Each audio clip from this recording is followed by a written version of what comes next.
The most important factor for us to consider right now in this moment is a connection, and cultivating connections that nurture our spirit, that nurture authenticity and the truth of who we are.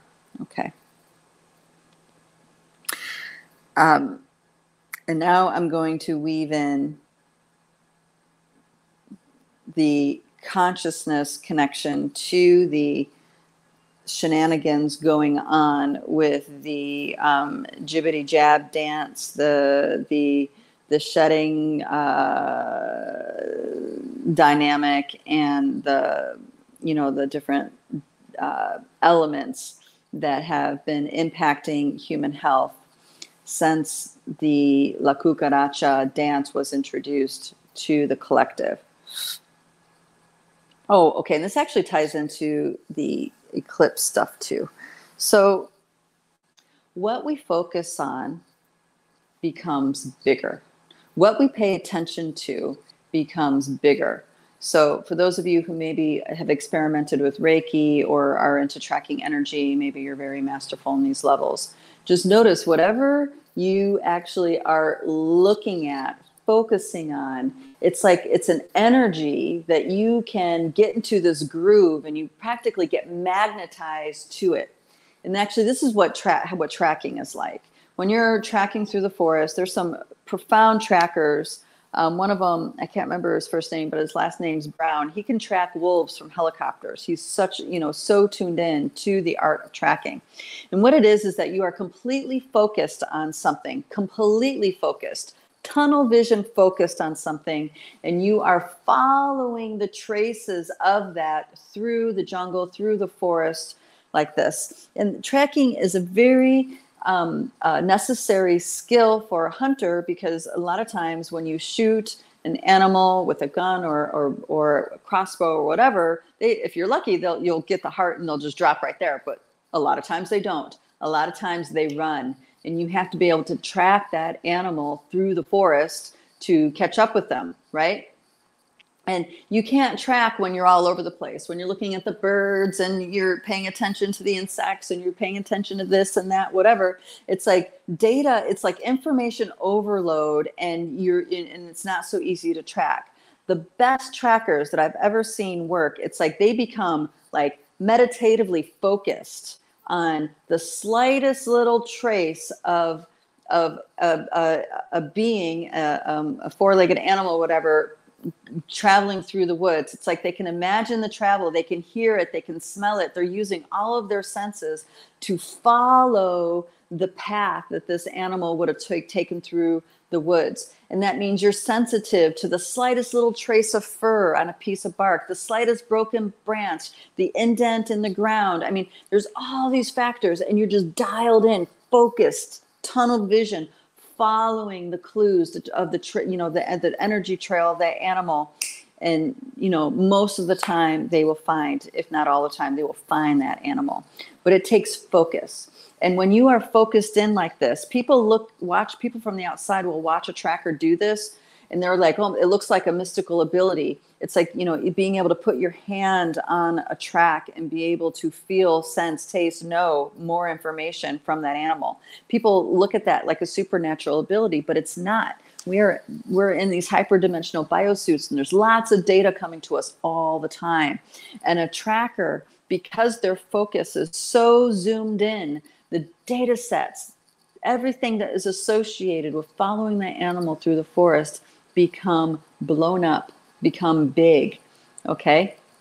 It takes focus, it takes discipline to maintain focus, but besides that, all of your senses are going to draw you like a magnet to exactly what it is you're focused on, what you're looking for, okay? It all comes in. So it's like a hyperdimensional journey through the forest tracking an animal.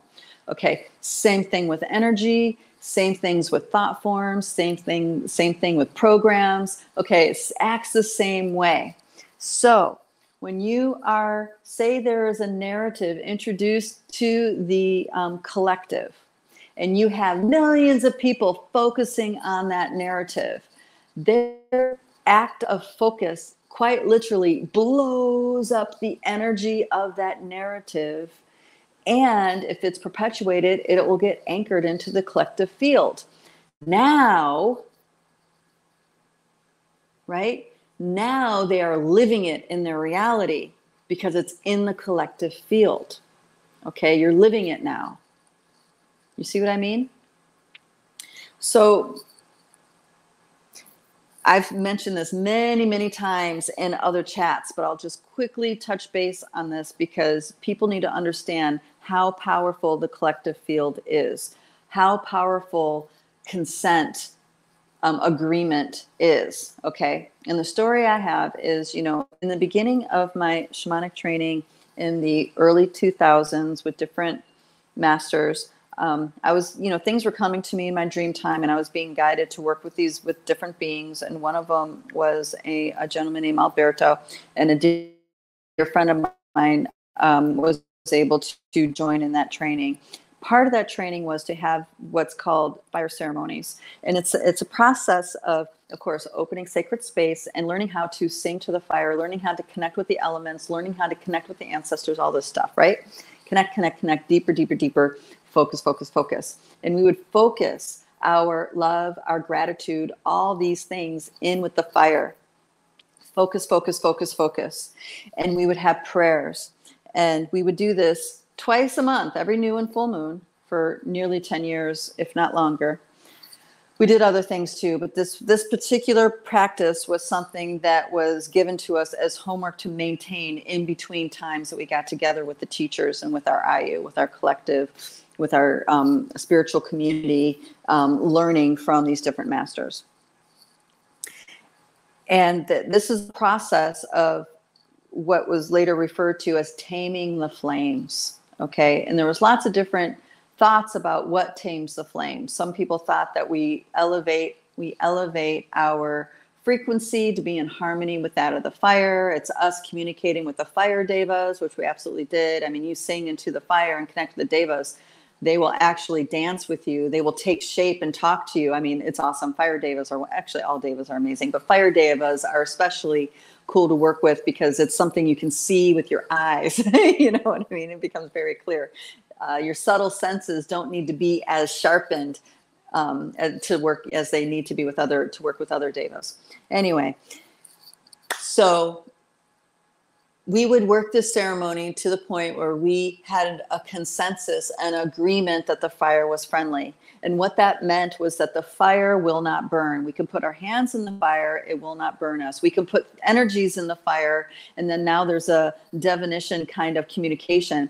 If the fire burned our intentions thoroughly and fully, it was all aligned, and the energy and the request, so to speak, was complete. If it didn't burn it, it didn't burn it because the energy wasn't ready to burn, something wasn't right, there was something off, all this stuff. And we quite literally put things wrapped in tissue paper that would not burn. Okay, tissue paper. Imagine putting tissue paper in a bonfire and watching it not burn. Okay, why did that happen? Because the collective field was in agreement, because sometimes there was 2 of us, sometimes there was 20 of us, 30 of us, 40 of us, right? Larger groups. The collective field was in agreement that the properties of this fire are in a different way. Okay, the properties of fire was more of an interaction. It will not burn that which that cannot be burned, like the energy could not be burned, right? So that is how powerful a collective consensus is. It'll quite literally change the nature of things. In this case, it was changing the nature of fire. Most people think whatever you put into the fire, it's going to burn, right? And in most cases, it does. But we were there as training as shamanic beings, learning how to interact with the elements, stuff like this, different relationship completely to the elements, right? So consensus is huge. Whatever we focus on gets bigger. Whatever we collectively agree upon becomes so.